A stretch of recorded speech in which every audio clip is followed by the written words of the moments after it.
লেদে মাছ মেরেছেন, শর্ট ভাষা টোপে মাছ মেরেছেন, লং ডিস্টেন্সে ভাষা টোপ মেরে মাছ মেরেছেন, এগুলোর সাথে আমরা সবাই পরিচিত।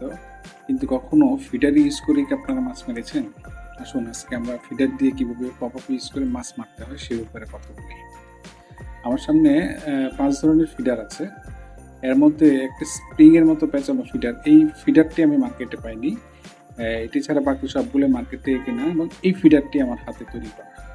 এটা আমি আসলে মার্কেটে কিনতে পাইনি, এজন্য এটা আমার ঘরে বসে নিজের হাতেই তৈরি করে নিতে হয়েছে। তো যাই হোক, মূল ভিডিওতে যাওয়ার আগে আমি আপনাদেরকে পপ আপ হুক বা যে পপ আপটা কীভাবে কাটার সাথে বেঁধে ব্যবহার করতে হয় জিনিসটা, বা ওই কাটাটার সাথে বা ওই হুক সেটটার সাথে আমি পরিচয় দিতে। এইগুলো মূলত হুক সেটটা, যেটা আমি ফিডারের সাথে ব্যবহার করব। এটা বানানোর জন্য আমাকে মূলত এই যে পপ আপ বলগুলো বা এই পপ আপগুলো ব্যবহার করতে হয়েছে বা ব্যবহার করেছি। এগুলো বাজারে কিনতে পাওয়া যায়। এই হুকটা ব্যবহার করেছি। এটা আমি এই হুকটা তৈরির জন্য ব্রেড লাইন ইউজ করেছি। তো আশা করি হুক কীভাবে বাঁধতে হয় এটা আপাতত এই ভিডিওতে না দেখালে হবে। আর যদি কারোর প্রয়োজন মনে হয় যে হ্যাঁ এই হুকটা কীভাবে বাঁধতে দেখা, তাহলে আমাকে ইনবক্স করবেন, আমি এটা কীভাবে বাঁধতে হয় আমি এটা আপনাদেরকে বলে দেবো, অথবা অন্য কোনো একটা ভিডিওতে আমি দেখাবো এটা।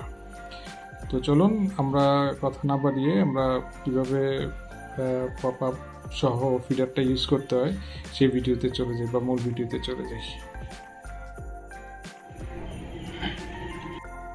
এই হলো টরের সাথে ফিডার সেট আপ করার পরে যে অবস্থাটা দাঁড়াইবে, ফিডার সেট আপ করতে হয়। আসলে এখানে যেহেতু ফিডারের ভিতরে একটা সীসা দেওয়াই আছে, এখানেও বাড়তি সীসা ব্যবহার করার প্রয়োজন হয়নি।